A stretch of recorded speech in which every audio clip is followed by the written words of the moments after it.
থেকে দেখুন পয়গম, ইউসুফ জুলেখা আমরা ড্রামার আপনাকে একটি ছেড়ে অংশ। যাব না। জুলেখার মোকাবেলা না করে নিজেকে সংযত রাখুন। সে শয়তান দ্বারা পরিচালিত হচ্ছে। যেহেতু ইউসুফ তার কামনার প্রতি আনুগত্য করছে না, তাই সে জবরদস্তির আশ্রয় নিয়েছে। সে ক্রমাগত কৌশল করে যাচ্ছে। এটা শয়তানেরই ফাঁদ। পেছনের দরজা দিয়ে ভিডিওটি প্রস্থান দেখতে করুন। থাকুন।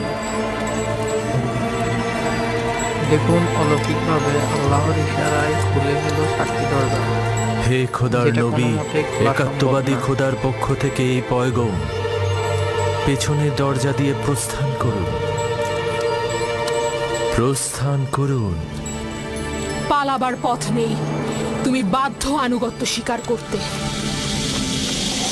এমন ভিডিও আরও পেতে চাইলে কমেন্ট করে জানান ও চ্যানেলটি সাবস্ক্রাইব করুন।